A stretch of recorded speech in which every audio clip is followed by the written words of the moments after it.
Welcome back to Junction 119. This is Kellan. This is Casen. And how are you, my friend?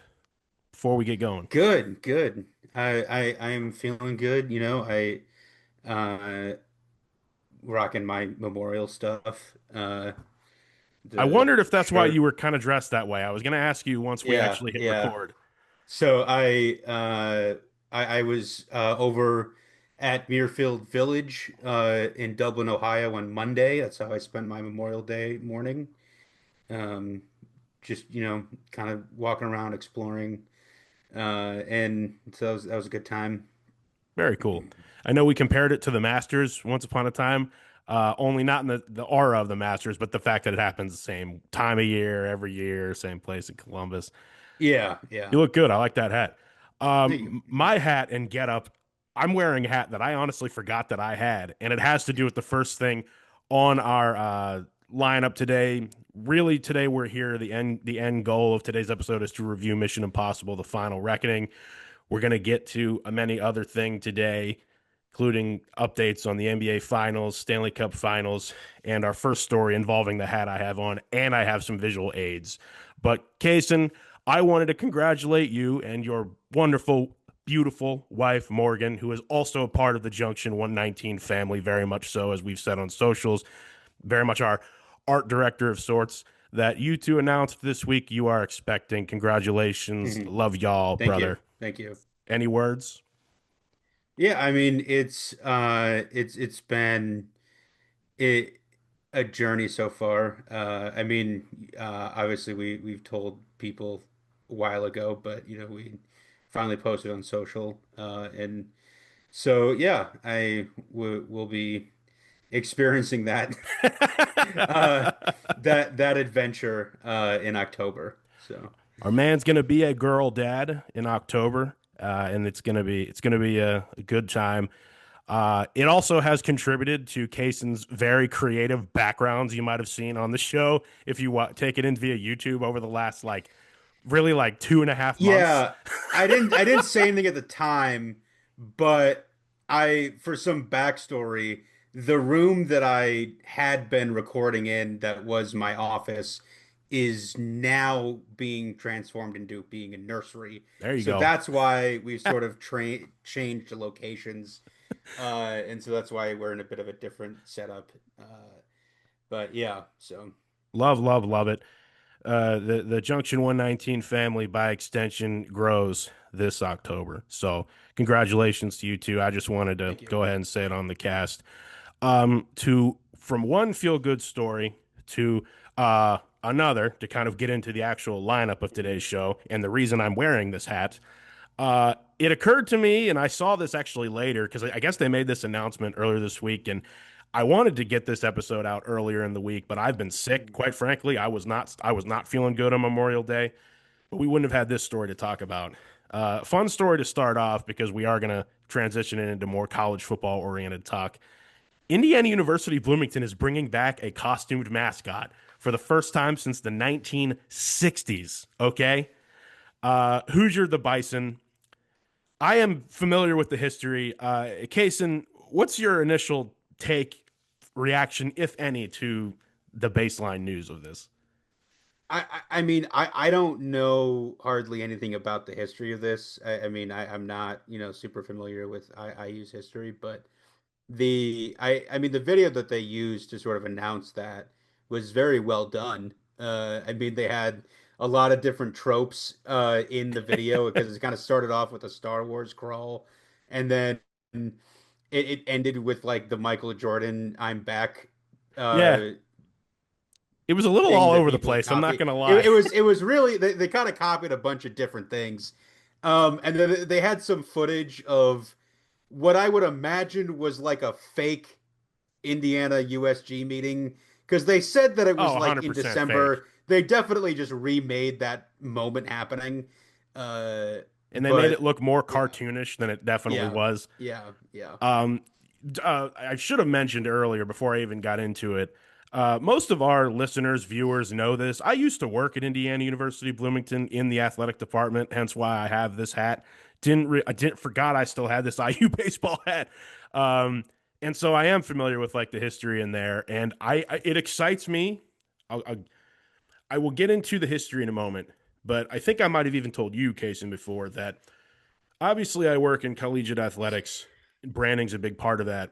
But you know what's really tough at times is when you it's one thing when you have a brand and it's one thing when you have a nickname. It's very, very hard when there's no physical manifestation of what your nickname is. It wasn't until I worked at Indiana that I realized, well, Hoosiers just means someone from Indiana, and there's no costumed mascot. So you're very limited on what you can do as far as graphics go, as far as branding goes. You're relatively limited, not very limited, but a lot of the stuff we did in my time there boiled down to the candy stripes or Hmm. script lettering or things like that. But there is a bar there in town that's known in Bloomington, Nick's English Hut, that has actually been known for years of having essentially. I'm going to try to put it on YouTube here. Try to turn it around so you can see it as best you can in the lighting here. You can see there's a Hmm. bison Yeah. mascot there with kind of Yeah. IU and Nick's on. It's a little hard to see with the camera, like on YouTube, but I'm holding up a jar glass right now if you're listening. But bottom line, you can, and they sell those and everything, but the Bison's been essentially like the pseudo mascot of Nick's English Hut and Indiana in the past, ever since, I guess, the 60s. It probably preluded that. I don't know. I didn't go to Indiana, but that's kind of where the history is of that whole thing, kind of in by and large. And I don't know. I thought you and maybe listeners and viewers would find it interesting in terms of because there's one huge theory I have. They just got really good at football for the first time ever, and they realized that the sidelines might need a little something, something. Yeah, I definitely think that's a huge portion of it, but at least in the way that they sort of described what happened in the video was that they made it seem like it was sort of an initiative pushed by the students Yeah, because they don't have anything and because they're better at football. And in which case, I mean, credit to the IU athletic department if yeah, like the Indiana student government, probably not actually the way we saw it in that video, but their student government kind of led this initiative and they listened and they actually listened and they said, hey, we used to have this thing that was really cool. We are one of the few universities that don't have one. So like let's bring it back and credit to them for listening and I agree. adding to the spirit to this game day experience and the spirit aspect of their brand because that's the thing is like IU kind of has always had this like simplistic branding and bringing back this mascot that is part of their history can add to that. I mean, because even Alabama, which is known for the one uniform, one thing, Yeah, they at least have the elephant. Like they at least have some kind of animal they have Big associated. Al. So I think depending on how they use this, that could be something very interesting for them moving forward. I agree. I'm a big proponent on all things. Ma Costumed mascots are just awesome in general. They're a big part of our American sports culture, but it's now become like a real global thing. But there's also traditions of revealing who's in the mascot. Obviously, at Bowling Green, Freddie and Frida, pretty big deal. Hmm. Here at Kent State, Flash, the Golden Eagle, big deal. There was that flood of social media content this year of reveals of like people in the mascot suits, and then it's like revealed in there in cap and gown. Like, it's sort of like their Yeah. social media reveal that really took off this year, and some of those really pulled at your heartstrings. When you give 4 years or your time at college to something, well, that was their time. That was what they gave their time to. Pumping up crowds, making fun times with children who come to games, like and adults really too. And so Otto the Orange too, huge deal at Syracuse. Hmm. So I'm happy for Indiana. And to be honest, it really does make me kind of take a really hard look around and think to myself, it's kind of interesting that some brands have just, whether it just never took off in their school's history or whatever, but like schools like Michigan still don't have like a costumed mascot. Uh, there's others, but it's in the minority of schools that don't. You know, it's just fascinating to me. So maybe we'll see more of them rolled out here soon. But Yeah. Hoosier the Bison rolls out fall of 2025 in Bloomington, and for my former employer, I think it's a very great move. Any further thoughts, Kason? Because I have a really good transition. Yeah, go ahead. The transition is it does make me wonder if the specs of what that mascot looked like will be in college football 26, which was revealed this week. Which we're going Yeah, to talk about the interesting. trailer and we're going to talk about the reveal and new features right now. Kason, what were your thoughts when you saw the trailer this week?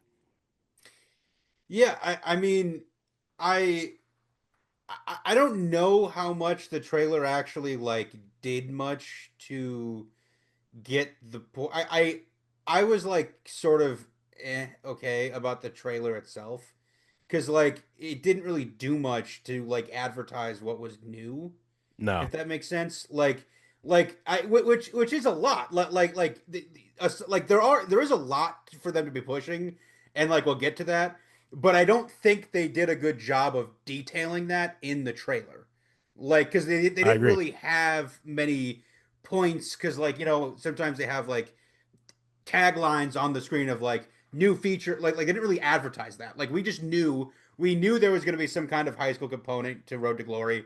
They showed a little bit of that. Like they showed some of the stuff. There's more music in there. Yeah, And so I the big one being Enter Sandman is in, and they had that in the video, but they didn't really do a great job of like communicating that nope. and or like any of the other features. So I thought that that was a little interesting that like they aren't really pushing like here's what's new, here's why you should buy this game again, if that makes sense. Makes perfect sense. I too was rather underwhelmed by the trailer. Watched it a couple of times. I was like, okay, like you could have showed me this last year, and I would have been way more hyped because it was the first time ever in a Yeah. long time. I will say this. Maybe it's because, and obviously they did put out all the features. Maybe it's because they're going to do that series again where they come out with future videos leading up to launch of detailing each piece of kind of gameplay and all that, narrated by Kirk Herbstreit or whoever else, or maybe a new broadcaster that's in the game this year. I think, or a coach even wouldn't be a bad idea. Yeah, Um, yeah, it felt like a teaser more right. than like which it probably was. I Probably just is. don't Yeah. know. They didn't really explain what the point of the video was. But those Um, people out there on the internet this week that were saying that trailer genuinely made me just think, oh, okay, so this is exactly like Madden going forward. To which I say, I agree. I mean, we sat on here on this cast multiple over the last couple years and said this probably is ultimately going to feel like Madden here. Give it a few years. I still would ultimately still say to people, yeah, but like, would you rather go back to a world where no college football video game existed? You know, where yeah, even their first swing at it was better than Madden had put out in probably the previous decade.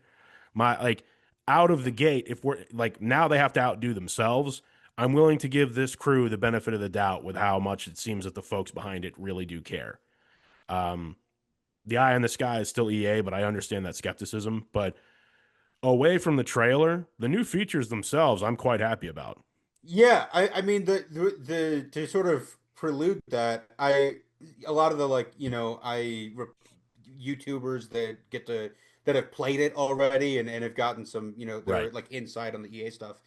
A lot of them have said like EA listened to what we said after the first one came out last Mm, year, and they were like they took what was said and they fixed a lot of things or they changed things love that. because they said like the menu's a bit different, because like there was a big thing of the drum line in the menu got kind of repetitive, Oh and yeah, so they yeah. they they did they did sort of change that up and switch it up a little bit, and then I think there are some other you know ticky tack things here or there that they did address and sort of They addressed a resolve. lot of quality of life issues. They apparently, yes, Enter Sandman. There's more music in the game. There's more music licensing in general. Apparently, there's a lot more marching band versions of popular songs that are going to be Hmm. in the menu and in game. That is actually really awesome because that has never been in any of these games. It's always been just fight songs during the Yeah. menu or regular songs. They have never, which realistically, what do you hear marching bands play? Marching band arrangements of popular music of the time, right? That is Yeah. what we played. I can tell you as a former bandsman. That is actually going to be a really, I think, longevity thing. That has never been in any of these college games Hmm. ever. So that'll be cool. Um, you're just sitting there listening and just hot to go plays for the Yeah, marching band, yeah, something like that. I mean, yeah. just something of the time, that it's just like, I've heard something that Mr. Brightside going to be in when you that's play at exactly. Michigan. So like the fact that they're getting that like the first one came out, all the Yes. hype was there, and people were like, okay, well we'll license the songs to these huge games I because we'll get a fully ton of expect there money. to be a marching band version of Yeah. Not Like Us in this game. Um, Oh, I, I 100%. mean, Percent. I'm not even kidding. I Yeah. expect that. But that's really cool. Let's get to this one. Coaches are now in the game. Yep. I'm pretty mixed on this because Not just head coaches, coordinators too. coordinators too. I Not all, I mean, right. not all of them, but there's a lot of them, I think, in the I'm a pipeline. little mixed on this because, to be honest with you, having to deal with the real coaches is one of the things I didn't like about Madden. I could take or leave it for college football because when you do a dynasty, you're inserting yourself in anyway. So it's sort of like, well, you could build rapport or vitriol, I suppose, against actual real life coaches. I guess there is kind of that fun element to it. But I'm not gonna lie, the first like imagery of the coaches look awful. So I don't look Yeah, they don't look good. Like, I'm sorry. it first came out with Ryan Day, and it was like, oh boy, they Yeah, did not do Ryan Day any favors on that one. yeah, no, I mean, then you see Marcus Freeman, and it's like, okay, that's not Marcus Freeman, and he's like shaking hands with like, Lane Kiffin, and it's like, no, that's Yeah, not Lane Kiffin either. So it's like, yeah. it's just, I know it's not perfect, but again, in a world of MLB The Show where we can make faces look exactly like the person, I expect a little bit more. But how often are we going to see them in game? A passing animation or two. You know what I mean? Um, Yeah. the trophy room is back. I absolutely said that they should bring that back, and apparently it's going to be like fully animated. So Mhm. I really hope it's apparently. I hope it is a thing to where I can like. I don't want to walk around a trophy room, but it is like it would be kind of cool if you could just pan around and actually see the trophies and Yeah. in detail because the trophies look cool. I mean, trophies across Hmm. college sports look awesome. You know? Yeah. They're all unique. Um, Mhm. I expect things like Dynasty to be cool. Road to Glory, I think, is really what they're going to try to really hit and sell this on. You can play the high school career. Hopefully, it is the whole thing. And then they have the picture of the three hats on the table. It's like Hmm. you pick where you go, kind of thing. I mean, I expect it to be good. One really nice feature I saw here, and this is good for a lot of FCS football fans. Uh, you're going to be able to import your exact build from Team Builder into this game, which that's a nice touch. I don't know why I wouldn't expect something like that, but EA doesn't necessarily they haven't been that thoughtful in the past. So that's another one. Yeah, and from what I've heard, that they're adding some stuff to Team Builder as well, Yep. to make it a bit even more in depth. Um, Yeah, I think what else did I see? Oh, the Road to Glory like commitment process sounds interesting of you it doesn't seem like you play full high school games, but you kind of play moments, Yeah. and like how you do in those moments, raise or decrease your stock. And then you can commit at any point and then later decommit, I think, to go somewhere else. So like you can immediately commit to, like a like a Mac school and then decommit and go to a SEC school or something. But or hypothetically, if you're a 5 star, you can commit to Oregon and have the Oregon coach jump in your swimming pool and then Yeah. decommit 5 days later. Hypothetically, if you were a Hypothetically, you can hypothetical, yeah. hypothetically you can recreate things that actually happened in real life. That's awesome. And then hypothetically, you can like I in future games, if not this one, you'll be able to demand more NIL money from your school, and if they don't give it, you can extort the school against another one, and then ultimately go to a place Yeah. worse. You can, Yeah, you yeah, can yeah, again. Like yeah. I'm sort of here. Hypothetically, I want to go, hypothetically. man. Do I want to go the Nico route? Maybe I could do that. Like, I don't know. I just Eh. look. It's all fun, but again, it's fun, right? It is fun, and that's what it's all about. But we've been big Mhm. proponents of this game. I still am. I mean, I just, again, the fact that we have a podcast in which literally one of our first real stories was the this happening, and now we are both in year two and now talking about year two or year three, really, but year two of talking about this game existing, and it's like, oh wow, we're definitely, Yeah. hopefully quality of life improves. So I'm very excited. I am looking very much at. I won't get into details with this. With what I do for work and having a bit of element of say at a school as to what changes are made, I really hope more mascots are in the game. Kind of bringing it full circle to the mascot conversation. I'm curious to see what new things for the pageantry are in there because I know they're going to get even more in depth with what it is. Yeah.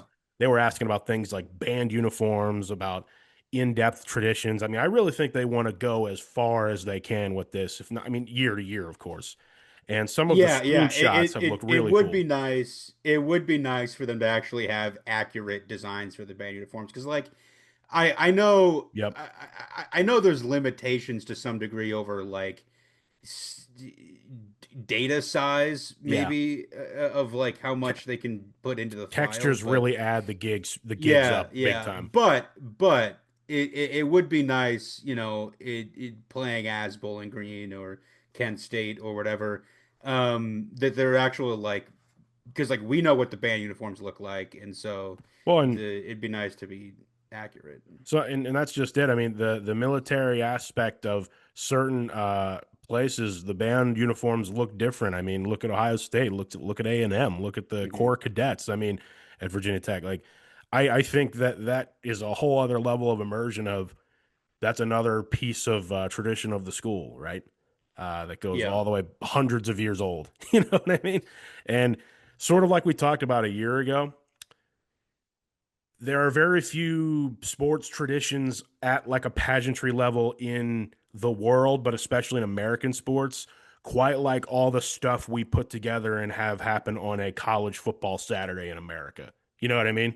Hmm. Um, because we equated it to professional soccer football in Europe. You know what I mean? The things that they've done for 2 centuries. You know what I mean? We're talking about century old things like that that go to the founding of the schools here too. Yeah. So yeah, it's awesome, and we love college football. Is it time to switch gears to our pro sports, Casen? Sure. Yeah. It's getting All good. right. Well, on the docket here next, I have NBA final. I have NBA final preview, which is like arrogant to me because we're recording this on a Friday afternoon, and I would have said straight up, "Oh, I for sure thought that the NBA finals will be set by the time we're talking about this." And I was watching on Thursday night. The New York Knicks were like, "Nope, not quite yet. We're headed to a Yeah. game 6." Now the I should say the West was decided what, like earlier this week, like turn of the weekend. I don't know Uh, what actual night. wait, it was Wednesday. It Yeah, it was was 2 days Wednesday. ago. Yes, I see. So the winner of Pacers Knicks, the Thunder await, having eliminated the Timberwolves in a gentleman's Hmm. sweep. You've been watching this. I'll be real. I got to watch a decent amount of this Pacers Knicks series because that has actually been way more entertaining to me. The Thunder out of the gate, we both were like, I mean, they're gonna win. Yeah, yeah. I haven't been able to see a ton of it, but it's been very interesting to sort of see at least like socially the dynamics between you have like all the stars and celebs for New Yeah, York versus Indianapolis because like you saw them in Indy for game 4 and it was just really funny because like you saw Ben Stiller, Chalamet, Spike Lee, they were all in Indy for game 4 and then that was just kind of interesting to see how they handle or how Indy handles them being there. well, and then Indy did the smartest thing they could do, and that's hand the mic to Pat McAfee to Yeah, directly of call them course. out by Of name, course. which was insane. I'm like, I mean, when you got your biggest asset of your stars in the building, you go ahead and do that as well.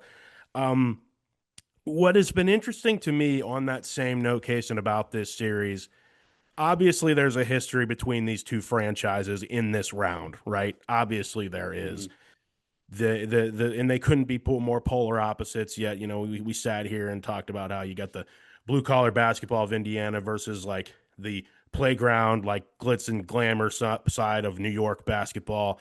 Both areas of the country have profound histories in the contributions to the history of the sport.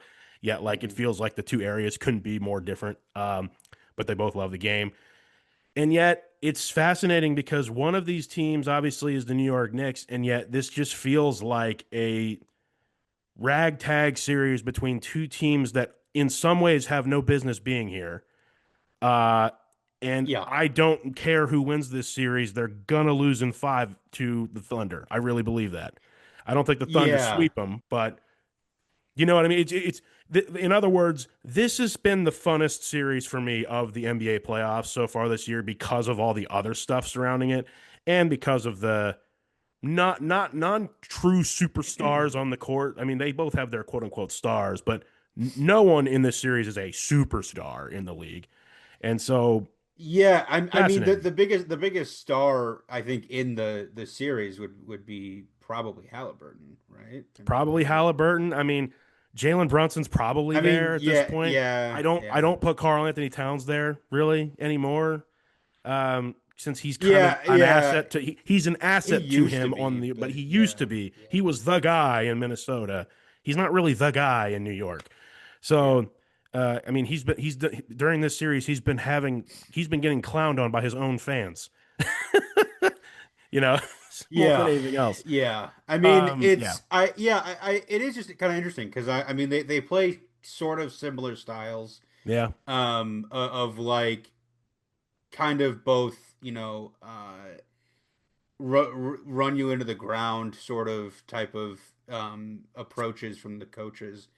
Because like there's the the joke with Tibbs, kind of ruining his guys by the time the playoffs come around. But Tibbs is tough, man.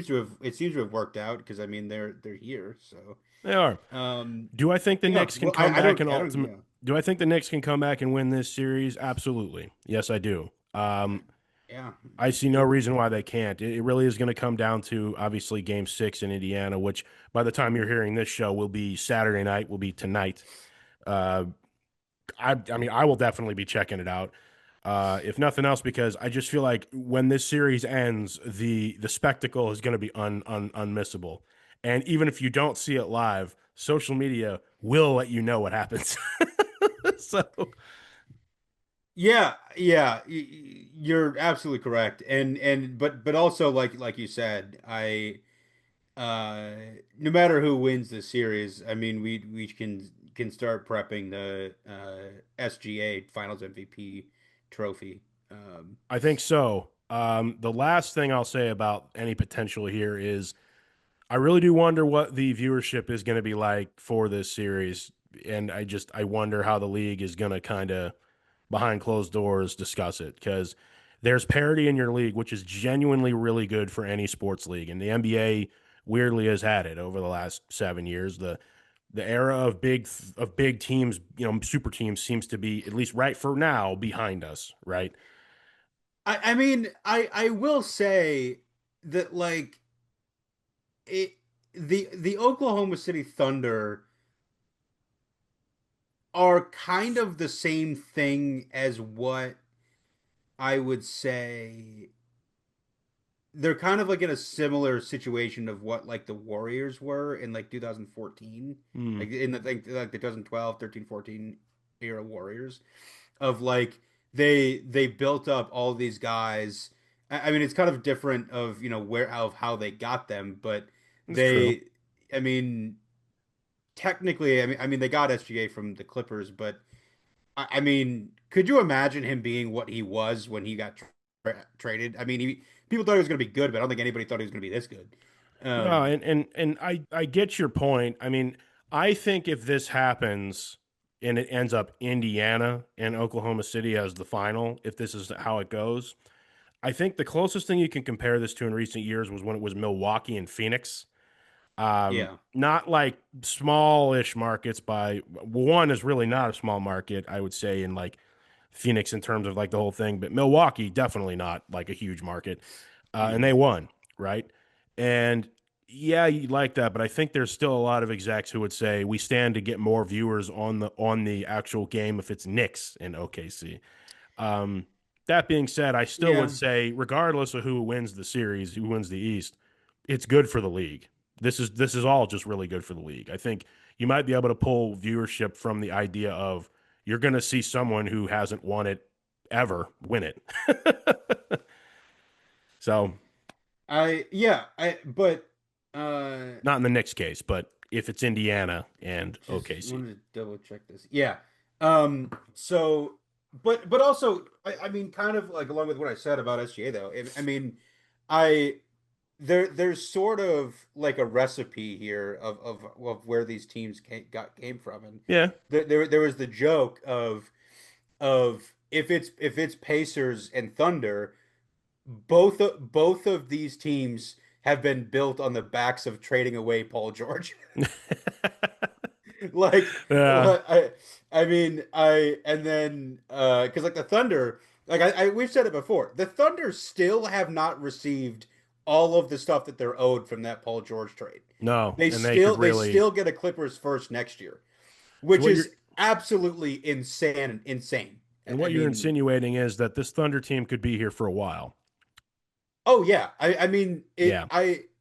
I've said it many times. I mean the crimes against humanity that Sam Presti committed against the Clippers. I mean if he belongs in prison for what he's done to that organization. No, But no, um he's gonna belong in the Hall of Fame here. yeah, no, I mean 1,000%. Yeah, the Hall of Fame, but he belongs in a He belongs California there state now. penitentiary. But yes, yeah, I mean, but well, also sort of like for them to go from 13 years ago with the KD, Russ, James Harden big three, and then to go to the finals and then lose and then kind of blow it up and completely tank and rebuild Yeah. and to be back here, I I mean that's impressive. I mean It's that is impressive. impressive. And that is absolutely true. And I should recircle around. I agree with your point of the way this team was built. I was more just talking about the market because even when the Warriors were built, that's still the Bay Area, and that's the Oh yeah, well, one yeah. team. No, But yeah. right, That is a big market. Yeah, right. I was more meaning the market, but no, I agree. I mean, I really do think this team was built in like the right way, and I just the blueprint to do it is there. Take a look, Chicago, and I guess Cleveland's already there, but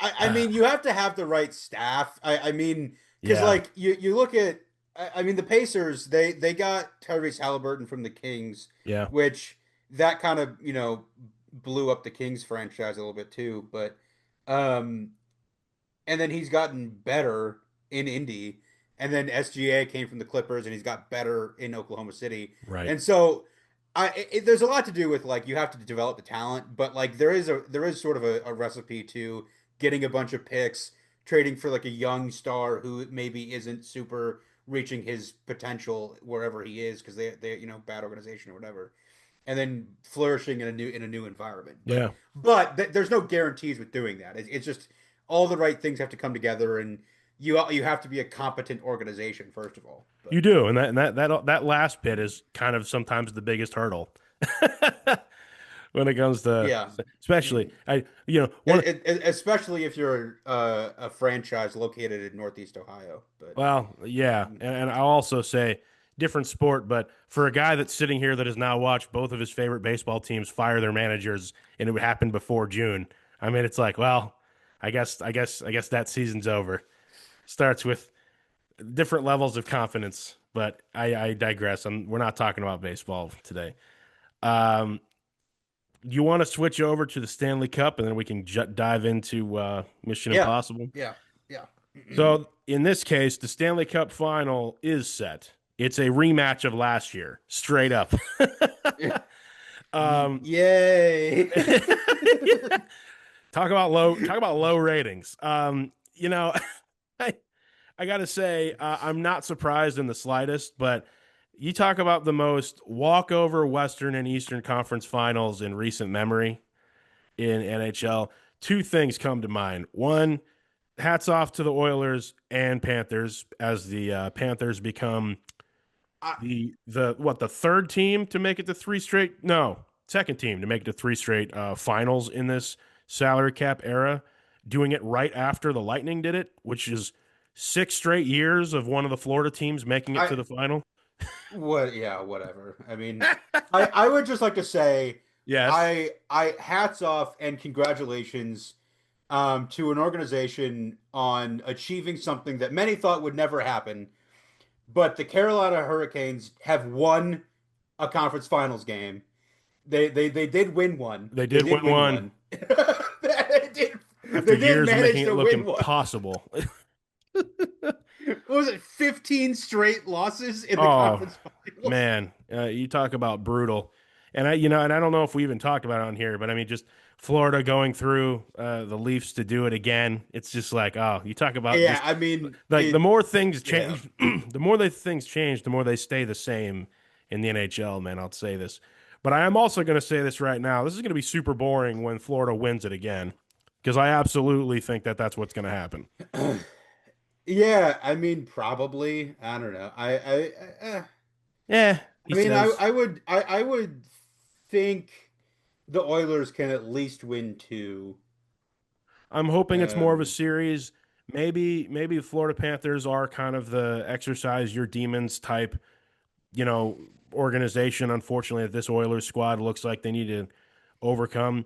It would be cool to see McDavid finally hoist it. I mean, as it would be very, very deserved, and it could easily happen this year. I'm not sitting here thinking that that's the case, but I don't know, man. This Panthers team has been playing like they want to be the third team in the salary cap era to win the Stanley Cup back to back, which when the Penguins did it in 16-17, most people, said that the league had designed the salary cap in a way that would be impossible, Well, three-peats don't happen, and that really, I think, is impossible. But the fact that it'll be now, it could potentially be three teams that have done it makes me think that they'll be looking at the farm systems again and say, all right, this is like insane. How, how has this happened three yeah. times in like the last 15 or whatever it's been, 20 years that we've implemented this?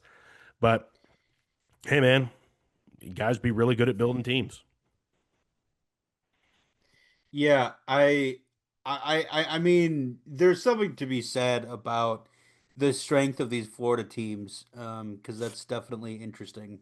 Um, but we'll see. I don't know. I mean, I'll be rooting for the Oilers, just because I don't want to see Florida win it again. But I get that. And I will say this I have no beef with Florida. I would also like to see McDavid win. Quite frankly, I would like to see Canada win, if I'm being completely honest about that as well.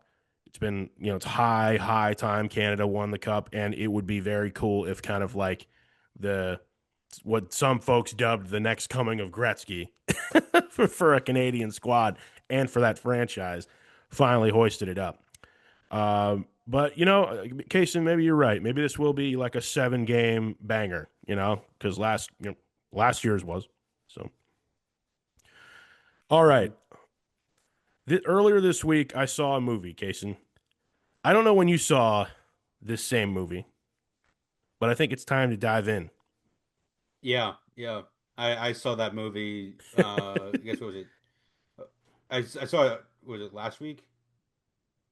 The Yeah, weeks are maybe. blending together, I don't especially over know. Memorial Day weekend. I Yeah. saw this movie earlier this week. As I said, I was kind of in poorish health. I'm kind of fighting off a cold, which I'm, apologize. You can probably still hear a little bit through the airwaves here. But we are going to review Mission Impossible: The Final Reckoning, starring Tom Cruise, of course, The Adventures of Ethan Hunt, and the IMF. We are going to do a spoiler-free review because I think that there's plenty to say about this movie and spoiler-free, and then we can kind of get into the nitty-gritty of things that we, found in spoilers, anything like that. Kason, you want to start us with non-spoiler as we review this here film? Yeah, sorry. I'm trying to just sort of remember when I actually saw this because I can't remember. Um yeah, I saw this, I guess what was it? Did it come out last week? I can't even remember. It But came yeah, out. It came out I the saw Friday it. before, like really the Thursday night before Memorial Day weekend is when Yeah, it came yeah. out. So I saw it at uh, like 10 o'clock on Saturday morning. Um, Nice. and then I exited the theater at like 1:30. Yes, I you was did. like, okay. Guess because this movie is Yeah. almost 3 hours long. Uh, yeah. So this movie is an experience. Um, I sort of this isn't really spoiler. This isn't really spoilers. I thought it was interesting in the fact that it is straight up the second part of the story from Dead Reckoning, and I really don't understand why they canceled the part one and part two thing, because it's still part two. Like I don't understand. Like I can get like leaning into the final thing, but they should have just named both of them the Final Reckoning Part One and Part Two. Like I I don't get the concept of going Dead Reckoning to Final Reckoning. I don't really get that because they are the same. It's the same story. Um, and I not really saying any spoilers about that, but I don't know if it needed to be two different movies. mm, Like it feels like I mean there's a lot of stuff in the first one, but it's just like there's a lot of stuff in here that I don't know if it had to be in here. Like if yeah, that makes I sense. I think there's a decent amount of filler in here.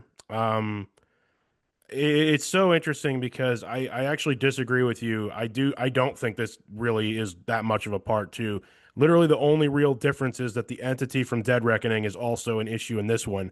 But I had an issue with that. The again, no spoilers. The setup of the film, of which there always is in like any of these movies, establishes that a lot of stuff happened between these two films off screen, and we're supposed to believe they happened kind of back to back. But the status of what was going on in the world was not explained at the end of Dead Reckoning, and it's like completely kind of flipped, not flipped, but like it's taken to every extreme at the beginning of this one. And so there were I have it written here the stakes in this movie got a little cartoonish for me at times.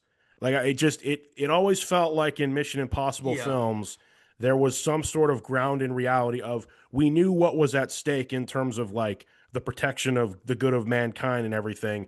In this film to me it just like got off the wall insane of just what was really at stake because it's just okay so in the last movie, it kind of made us feel like that there was some sort of extra. And again, I guess spoilers for the entire saga up to this point. I mean, you wouldn't be watching this if you hadn't watched most of them. It really felt like we weren't really sure what the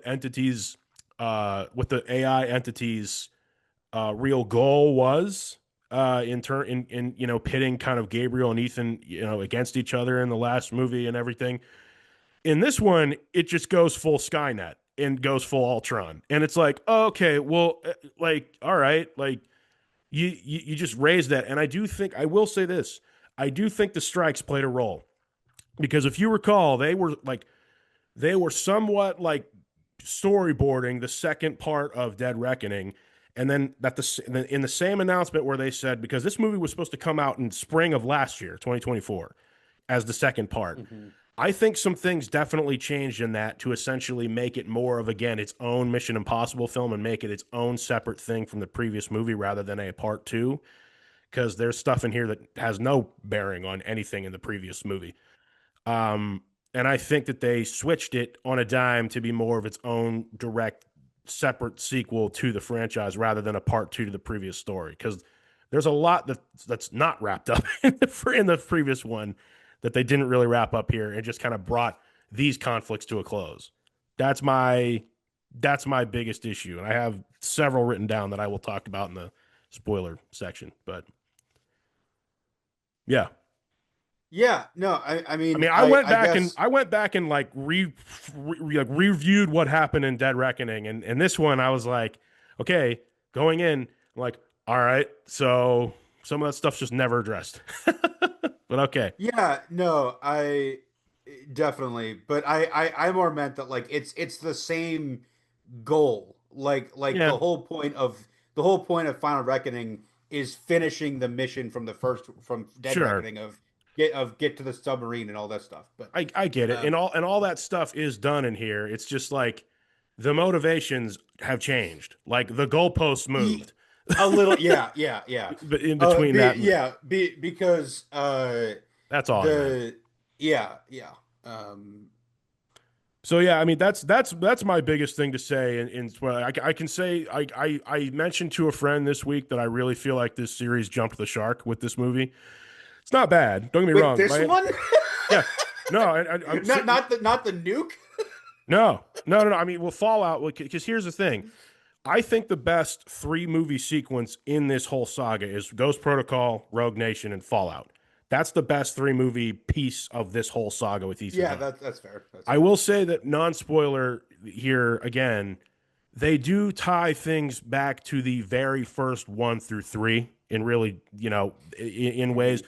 And they were doing that in Dead Reckoning too. It was very clear they're pulling it from those movies primarily. They're not pulling it weirdly from the three best movies of the saga, in my opinion, but whatever. But maybe it is because that like whole arc with the syndicate kind of really does come to an end in Fallout. Um, and even in that one, it wasn't like the stakes weren't necessarily that the entire world would be completely destroyed, which they very much imply in this movie is the case. And so that's why I kind of think to myself, if you were to go any further with this saga with Ethan Hunt, Tom Cruise's Ethan Hunt, the stakes literally can't get any higher than they were in this movie. And that's what I meant. It's sort of like the Fast and Furious saga of everyone always said, well, they got to go to space now. I'm kind of that with this saga too now, which they don't do in this movie. Like that's not in any, that's not in any trailer. But you get what I mean? Like to me, it's sort of like, okay, so now they've gone to like a stakes level of ridiculous that they couldn't even outdo if they tried. That's at a base level. I will Yeah, get into why. yeah, I will get into why, but that is what I felt walking out of the theater. By no means a bad that by no I almost said Fast Fears. By no means a bad Mission Impossible movie. I was happy with how they left off every character. It does bring things to a very satisfying conclusion for the squad, the folks that are left at the end. And I was ultimately happy with it. But I can't sit here and say that like this is the first Mission Impossible movie where I felt like the quality diminished when I was walking out of the theater from Ghost Protocol better than the first three. Um, Rogue Nation blew that one away in my opinion. Fallout blew those both away in my opinion. Dead Reckoning probably as good in terms of like suspense and how I was feeling, and then this one it's like step down. That's how I feel. Not the final reckoning. yeah. No, I can agree with that. I'm not sure. Oh, go ahead. You can well, rebuttal to anything I've said. We're still in non spoiler. I think my I think where I landed with it was it's it achieved the goal of like just being a ridiculous action movie, but Yeah, I do think that there was a lot of plot that was not well fleshed out or thought through. Whether or not that was because of the strikes or whatever, but yeah, it it had gotten to the point where the storyline was just like, okay, okay, whatever. sure. We'll go along with it. Yeah, whatever.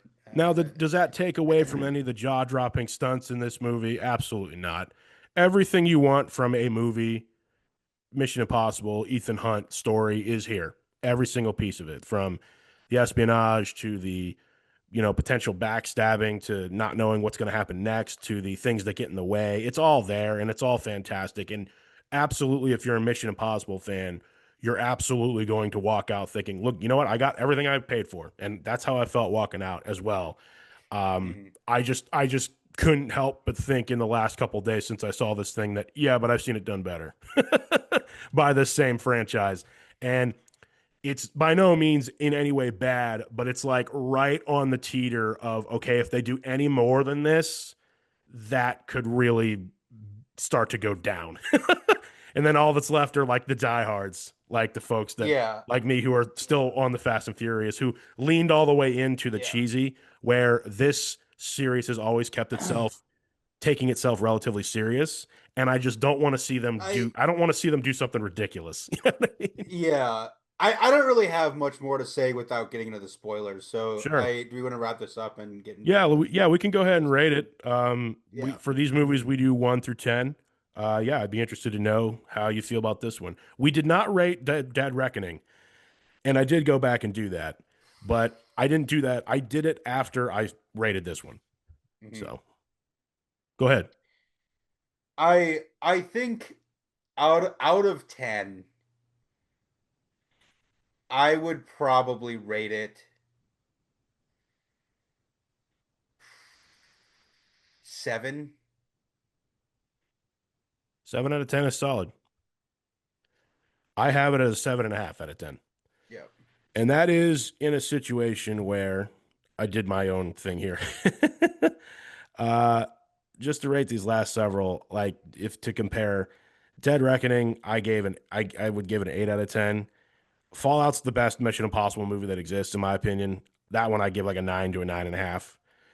Rogue Nation is also an 8, and Ghost Protocol I'd probably give a 7 to a 7.5. I mean, I thought 7 was solid. The first three are I saw in college. It varies, you know. I'd probably say 1 and 3 are pretty good, though tonally they're very different. And the second one's probably the worst one, you know, I I in quotes. probably like 3 a lot more than you do, but I Yeah, think to me that's just sort of the nostalgia piece of it. there's that too. But I because I yeah I will I love 3. I mean it three's good, this man. yeah.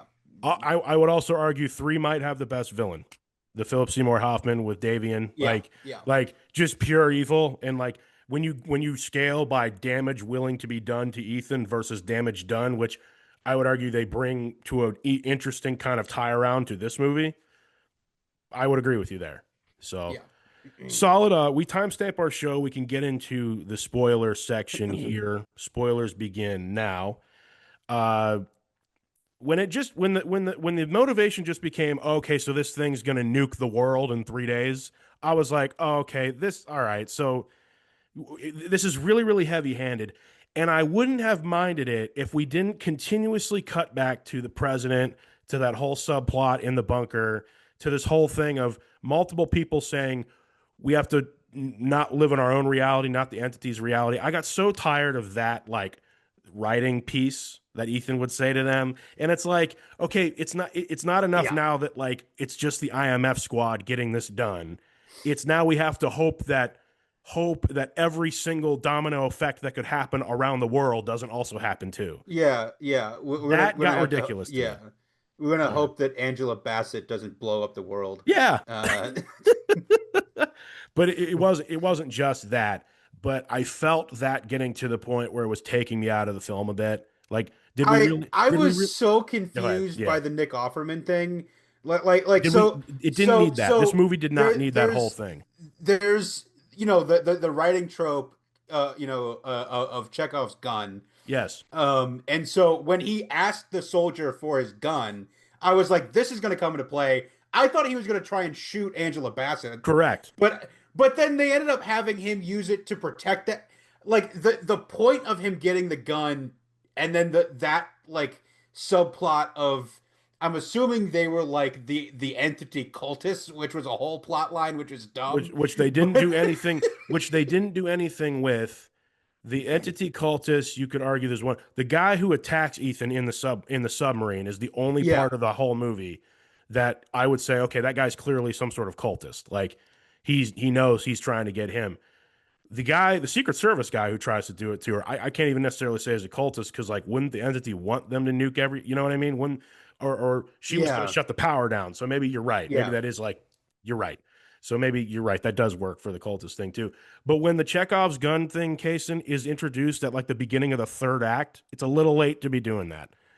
When there's already like just a whole lot of other stuff going on out there. It just felt like, yeah, it's just like, seriously, like why? Like we're spending so much time cutting back to the bunker And then it's like, what can we like not?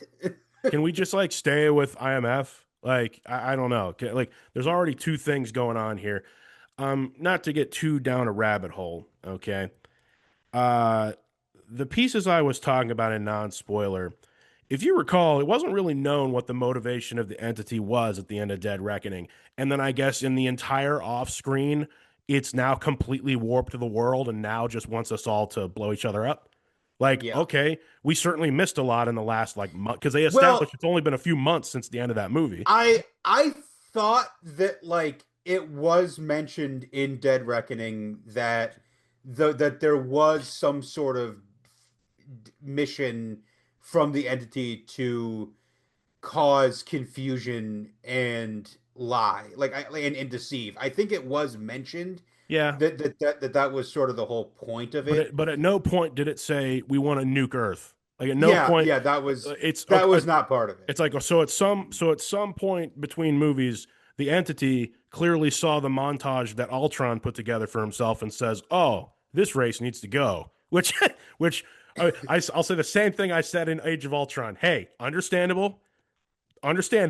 Doesn't mean we're going to let you do that. so Yeah, it was so somewhere between those two movies, that scene happened and we just didn't see it. it was crazy because like that's literally what it is. Is this like like we need to eradicate the human race, and it's like All this right. does like okay. So you're telling me that as we saw in this movie, Yeah. the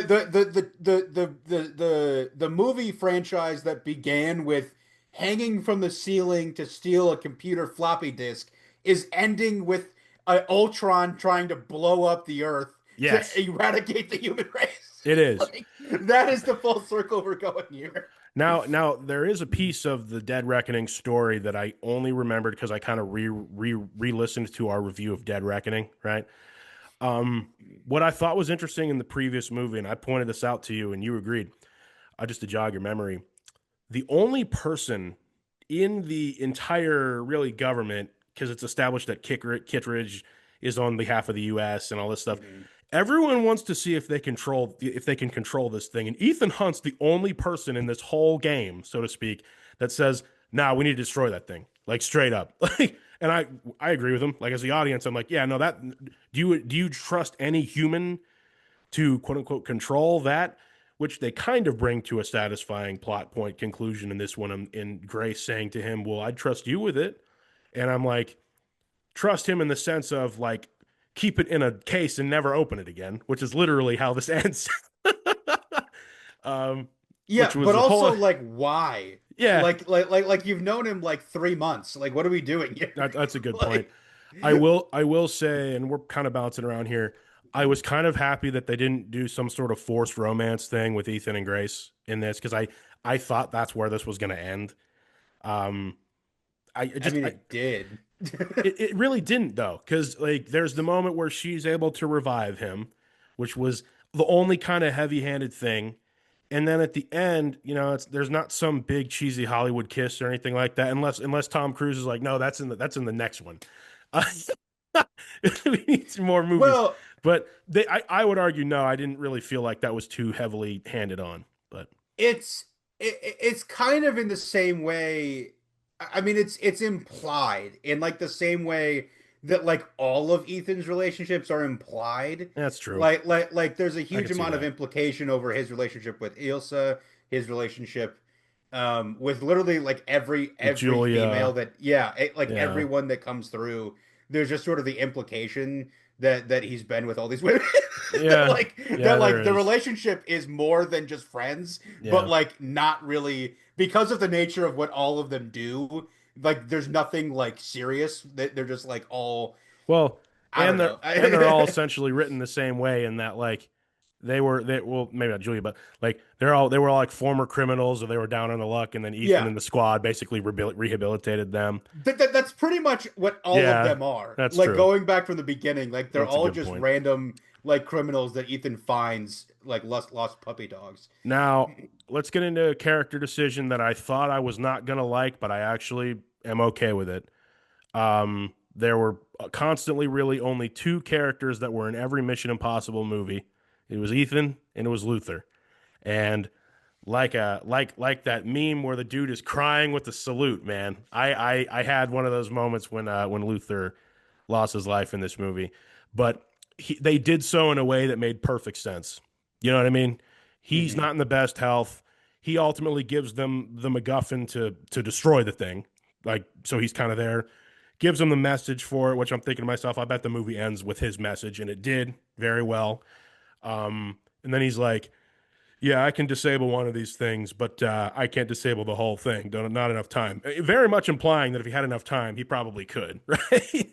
um, but he's able to save the city blocks, and Ethan escapes, and Luther goes out. And I will say, like, I was wondering if something like that was going to happen because in the previous movie, Gabriel, I think, says something to the effect of the entity has already determined that someone you love is going to die tonight, and it turns out being Elsa.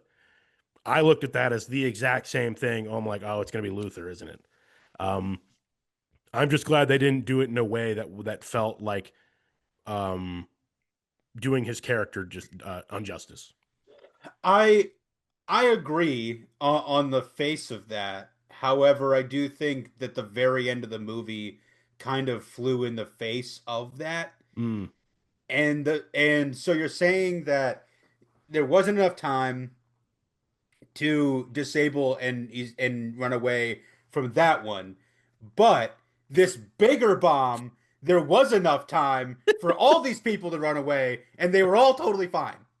Like yes, the second that I was in the emotions of it, and then the second that they were that's like, fair. "Wait, do you think we can make that door?" I was like, "Are Time you to serious? time to There's find out. But hey, but this hang on, 60-year-old man is gonna hang on a run second. and make it?"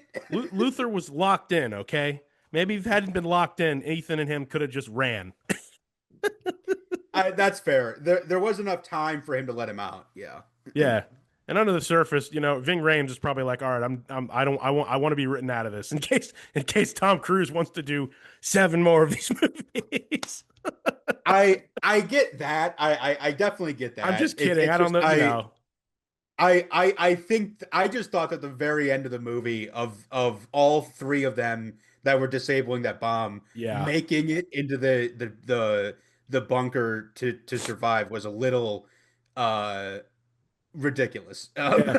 And maybe I took it as like, oh, not everyone had to die because that's a good transition to one of the pieces of this movie that I thought was actually a really good callback, and that was the return of William Donlow, the guy from the very first Fast and Yeah. Furious, again, Fast and Furious, Mission Impossible film, because I was looking through it and I was like, oh, interesting. Because when I saw him, I'm like, that actor looks familiar. And Mission Impossible, they always do a really good job of kind of showing you the callbacks just so you see the scene again. Hmm. Do a really good job of like, it's not really de aging. They're showing you what they looked like, right? When Yeah. they did that movie. But William Dunlow's there. He turns out like they tie it to the first Mission Impossible. I thought that was pretty well done. Didn't feel forced either. It kind of felt like, oh, okay, so what happened in that first movie did affect him, and he's been here for the last 30 years. That's kind of brutal, but makes sense that he would have the floppy disks. Makes sense that he would have that, and it's like, nah, I knew where that sub was the moment they sent me here, the moment that Yeah, happened. the scene on the plane when he gives Ethan the knife back was so fun. I was like, he's kept that this whole Yeah, he kept the knife the whole time because I time. knew for a fact I would someday meet the guy who totally like stole our data from the ceiling. Yeah. So, um, so Don Lowe and his wife are alive at the end of that. Gotta before I get into the other callback from Mission Impossible 3, I gotta ask you, Casen. There was one massive piece of the plot that I wasn't really able to understand, and then it took me a little bit out of the following scene. Do you remember when he's on the submarine and he's talking to Bledsoe, the dude, the commander, basically, and Mhm. he says, "Okay, where is this?" And they ping where the sub actually is. I thought it was the sub they said was on the other side of the world. I was a little bit taken out of that. I guess they were saying that it was the death server room that was on the other side of the world. the literal opposite end of where I guess they were saying where the sub is. No, I I got it was confused. the sub. Yeah. So what happened was that I Donlo, is that, I can't remember. Yeah, Donlo, Donlow. Yeah. he knew the Russians were listening, and so he changed the coordinates to be the exact opposite of what they actually were. Ah, And so that's the what it coordinates was. for where the sub were like the reverse of whatever he transmitted, so they could figure that out. But So that's how I missed it. Got it. And it's one of those situations where the way the scenes were cut together, I would have wanted to rewind it and rewatch that to like, oh, that's what it meant. yeah, Because yeah. when Ethan was just going down into the ocean to find the sub, I was like, wait, don't we got to go on the other side of the world? Wait, I was confused.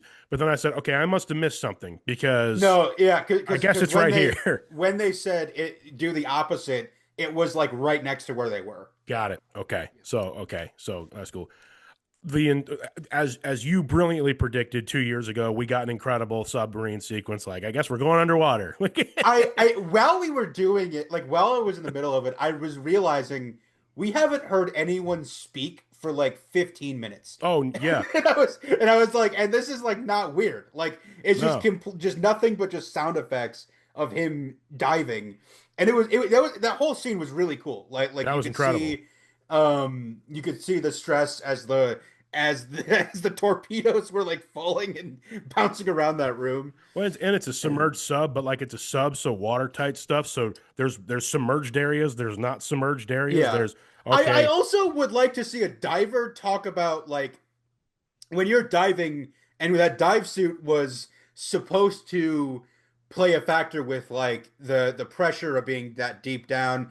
I would like to know what it actually does to your body when yeah, you go from being underwater to not underwater immediately. yes, I Because thought I about would be that like, too. would that not immediately just like kill you? Yeah, Like if you like just go into this room that doesn't have water in it, like would your ow. body just implode within the suit or something crazy? Yeah, Like, I was like, what is yeah, I thought to happening? myself, well, yeah, I'm like, well, it must regulate and keep him at that pressure or something because he's going to dive right back in that water.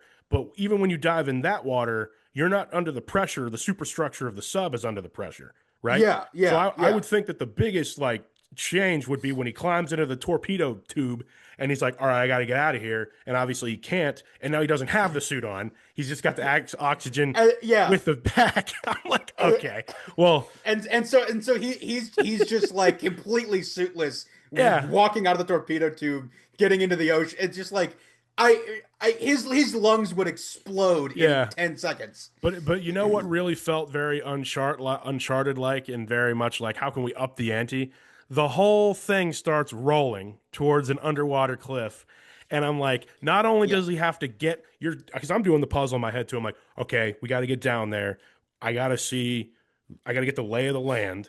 I gotta kind of see what this opens, get to where the actual server room is. He finally gets there and the whole thing is rotating. I'm like, now this is cool. I was like, Yeah. this is Yeah. awesome. I was like, this is incredible. How can we up the stakes? It felt like a video game. I'm like, oh, Yeah. now the whole Yeah. thing's rotating. Great. But he gets it, gets the server, gets out of the sub. Obviously, the most absurd part of the film, like him literally drowning and then being pressured back to life. Exact coordinates. Yeah, sure, whatever. Sled dogs. It's just like, I'm like, okay, why not? why Like, not? whatever. Like, that's not even the least believable thing in the movie. No. I Like, will say that that sure. probably was the most impressive stunt in the movie. That whole sub sequence, like that scene in itself, is like very fun to watch. I would put it even above the plane sequence at the end. Um, Plane sequence at the end, I just thought to myself, oh, okay, so Gabriel's just going to duel Maverick. We're just going to get Yeah. plane battle. Yes, because, I yeah, had the thought. I was like, he definitely had the idea to do this while making Maverick, right? oh, Like he definitely was like, I 100%. It was probably at the end of that film when he takes the love interest up in the biplane. It's like, all right, next Mission Impossible. We're doing an aerial biplane sequence. I don't know how it's, and then he thought it's going to be the final boss. It's going to be Ethan and Gabriel, which was awesome. Again, I It was good. The yeah, I mean, insane, insane for that. But I will say, so the end of that, Hmm. of like Gabriel's death, it was the most ridiculous thing I've ever seen. Where he's like laughing, he's like, ah, I'm not, and then he just falls back. I was like, this is essentially like the same thing as in Raiders of the Lost Ark when the guy's standing over Indy and the Oh, propellers come right at. I was like, this is the most cartoonish thing I've ever it seen. is, and I was a little bit unsatisfied at first, but I thought, they gave me a cool visual. It reminded me of when, quite frankly, Henry Cavill bit it in Fallout, because that aerial sequence was my favorite. That aerial sequence to the fight is like my favorite sequence in all of these movies, Mhm. because helicopters are just way, they're both really bulky and weird, and I thought, which do I like better, the helicopter fight sequence between those two or the airplane one? I'm like, it's close, but I like the helicopter one a little bit more. The mechanics of it, but Yeah. the stunts of this one no less impressive, especially when you know Tom Cruise is actually up there doing the stuff. Uh, but like the old mechanics of the plane, the fact that it's like, okay, well, I can't let him you move the wing this way. I'm gonna jam it with my hand, and I'm Yeah. gonna coax him to get out of here.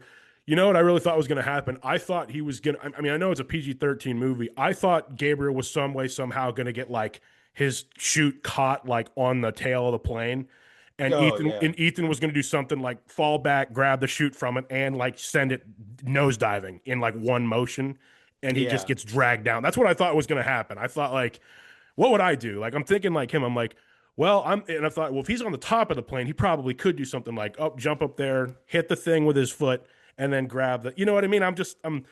My video game brain is like, how do I take this guy out? Yeah. Yeah.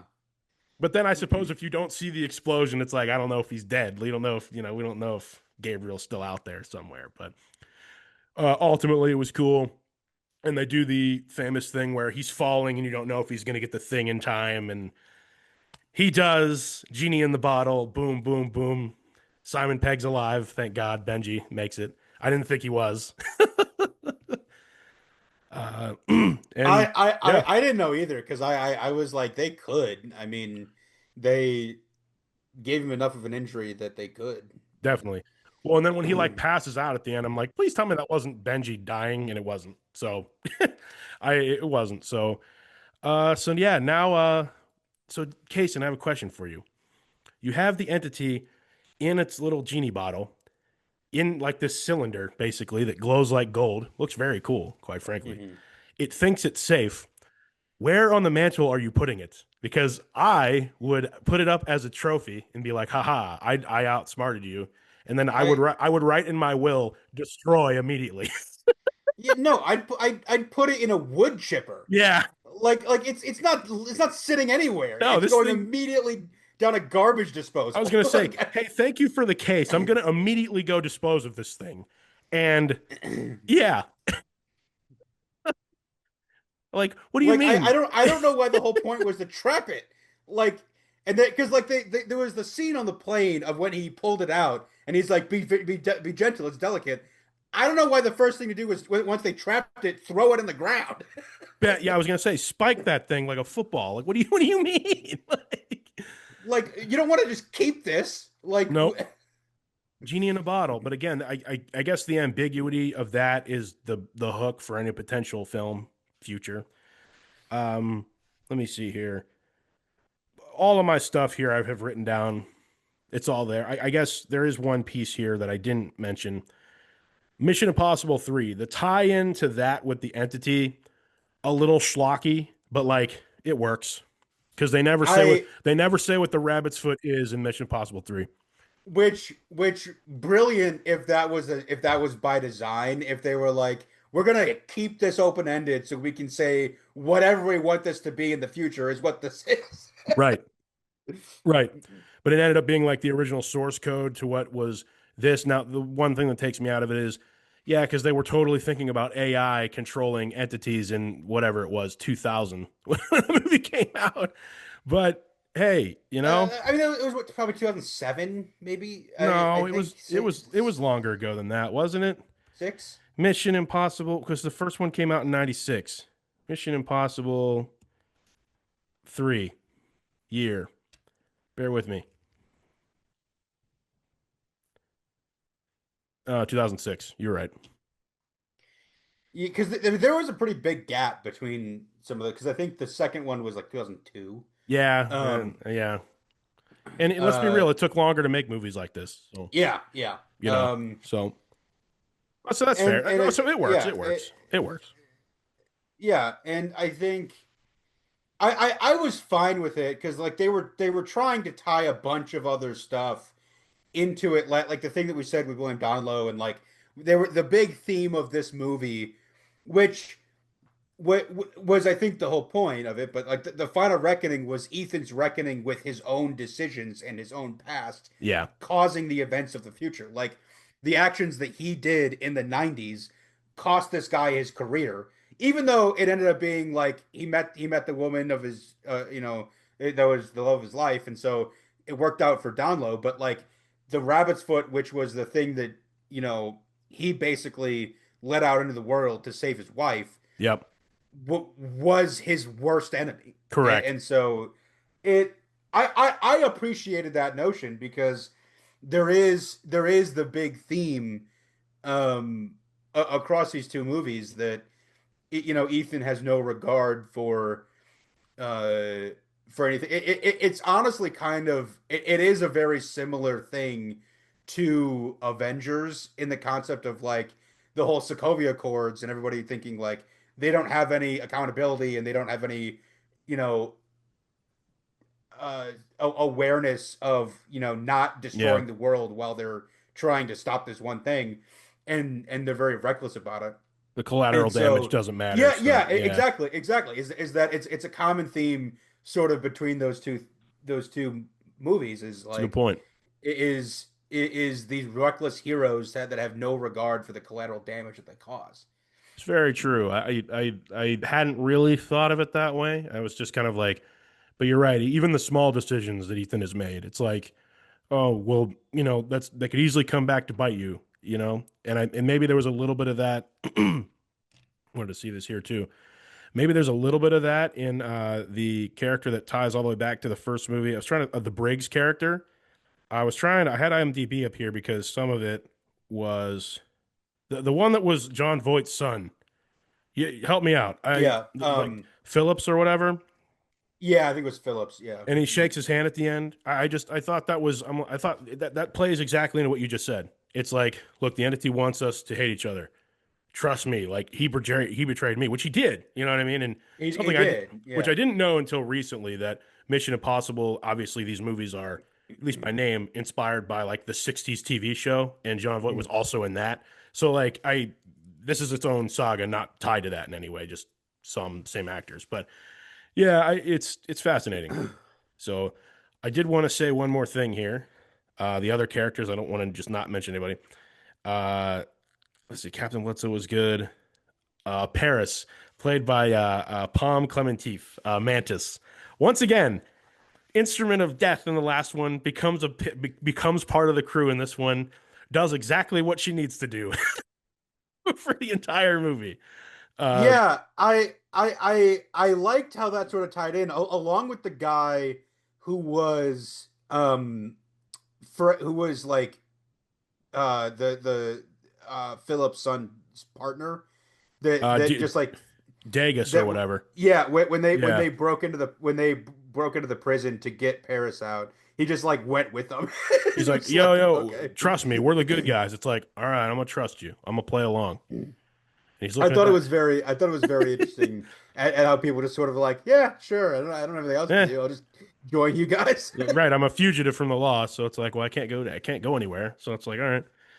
So very cool, very good. Um, so to put a bow on it, as you can see, if you saw this movie and you heard my relatively negative take of that, yes, there's still plenty of fun I had with this thing. It's still got the Mission Impossible charm.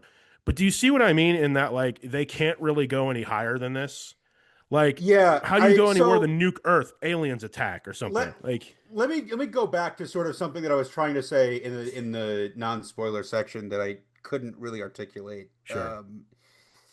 it without saying stuff. I the thing that I sort of kind of noticed between these two movies, and like I know that like it's hard because there's a lot of stuff in both these movies, but they're kind of two halves of a movie in the fact that Dead Reckoning has a lot of exposition and gets really like slow in parts of it where they're trying to explain all this stuff.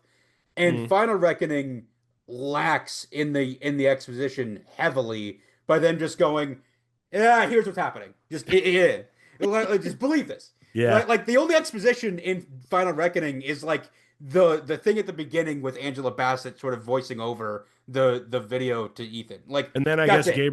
Gabriel talking to Grace and him when they're chained up. A bit, A little bit of that but too. But like that's it. And so I was kind of like, I was like, this movie could have used a little bit more exposition to sort of explain. Like it was so weird how in Dead Reckoning, like the whole thing was we have to find Gabriel. Where is he? And then and then in the Final Reckoning, he just showed up and was like, "Here I am," and it's just like, well, "What? We spent a whole movie trying to find this guy, well and to then be he just fair, shows up at a party." they had a whole big fight on the train. Remember the amazing train sequence?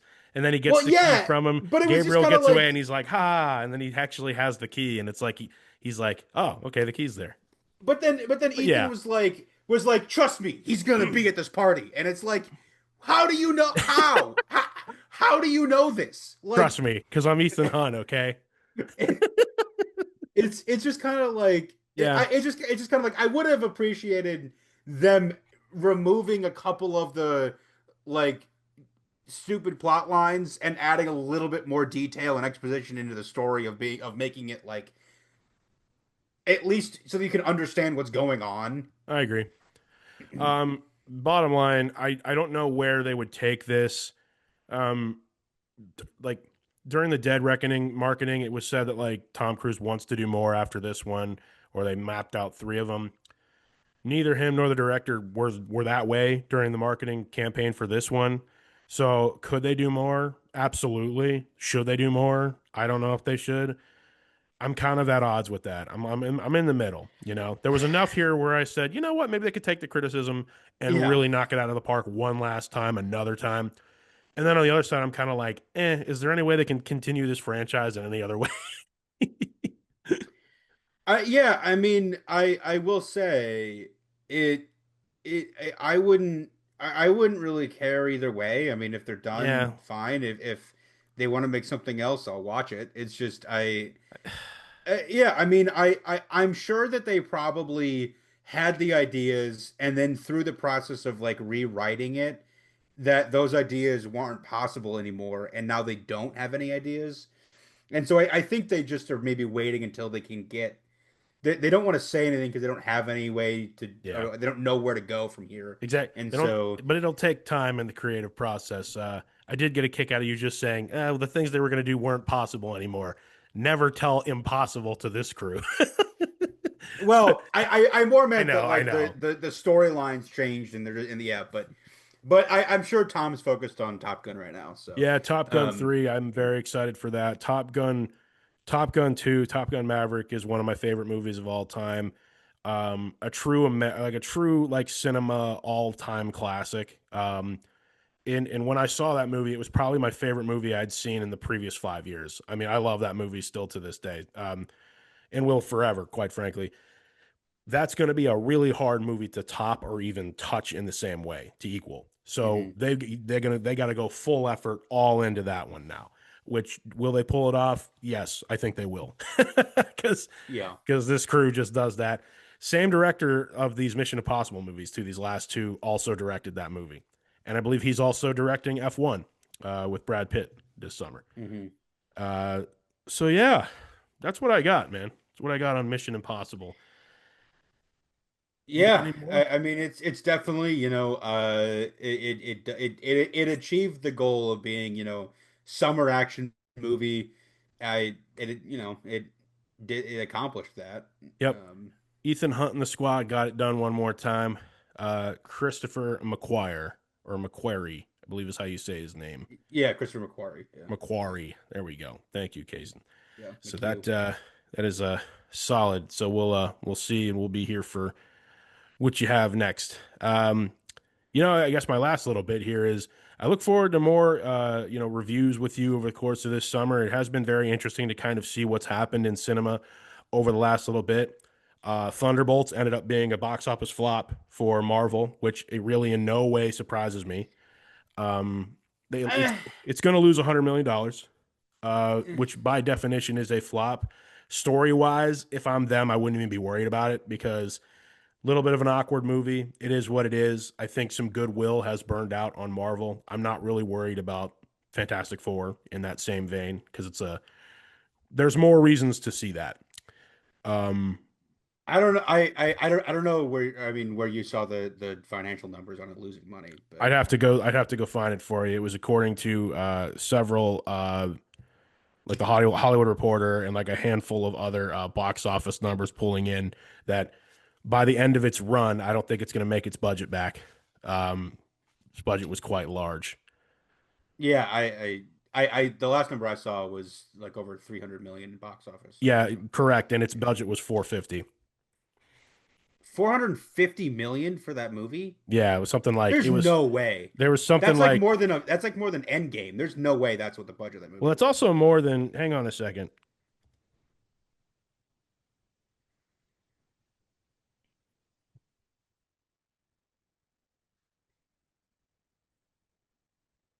Oh no, no, no. Okay. It's not going to go down as a flop, but it's actually going to miss its target by over $150 million for what they thought it could achieve. So they think it could do 500 probably. Yeah, And well, it's at yeah. 350. The fourth week in theaters remains the bottom third of the MCU's worldwide box office ranking. So I mean, it goes down as a flop by the standards of their last four films, which is yeah, the yeah. Marvels, Deadpool, Wolverine. Okay. So calling it a flop by standards in terms of it actually losing money is not the case. It is projectionally very, very low. It I mean, basically it's in the same area as Captain America was.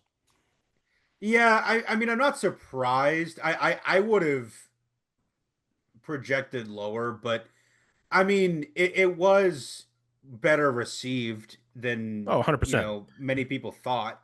Right. So, And I think they really thought that the marketing campaign of flipping things to the new Avengers and word of mouth was going to carry it further. That right there is exactly why, even if it had been a flop, which I apologize, a little bit off of the actual definition of that term, I'm not in any way worried. I'm still not worried. I'm not worried about the no, MCU I in any. mean, I think It's gonna be fine. Like, I just don't know if any of these movies are gonna make $1 billion again because I think what we saw with like the Endgame sort of culmination of all that stuff, I think a ton of people just hopped off the train once it got like to the point where you have to watch everything to know what's going on. yeah, And I don't think those people are ever getting back on. I think they were like, saw the Infinity War stuff. That was it. That was enough for me. I don't need to watch all these Disney Plus shows and all this other stuff. I'm just gonna get off the train and like so. and it'll I be think interesting to that see if they can get those people back for things like Doomsday, because I would argue that yeah. I would argue that even with that first trailer drop, they're not going to be able to. It's gonna take like the The quality of that movie being good. the real question is going to be Fantastic Four. Yeah, Is if Fantastic Four can hit 500 or more, then I think we'll have a bit of a conversation. I'm not surprised knowing that like everybody kind of thought that Thunderbolts was a little obscure. The character, like it's not any which characters it people is. know. I mean, it is. So so seeing like something like Fantastic Four, if that movie does north of 500, then I think that's probably good. Or even Um, 450. I mean, even yeah. the 450 that they projected for this film. And now remembering one of the problems with Indiana Jones is it had like a $260 million budget. Remember that? Um, Which again, how? Like where did that money go? the last 45 minutes case, and we talked about this. But anyway, so yeah, my apologize for the misleading tag there, but it's worth bringing up as the last bit of movie news before we kind of go in because I don't know we're going to talk about Andor. We're going to talk about some other things here very soon. Very Uh, excited to talk about Andor. yeah, I know, and I'll get you that. In fact, by our next show, I'm gonna really try hard that our next show can just be about Andor. So we'll get in, but we got more things to review coming through. But not to make this show any longer, that's what we got. It's been another great show. Congrats again to Case and Morgan and family. Thank you. I'm sure we will have, it's gonna be fun referencing that over the next lead up over the next year and change and such. So as time goes on and as we bring you our thoughts on all things good and ridiculous, this is Kellan, This is Kason. and we'll see you as always at the next stop.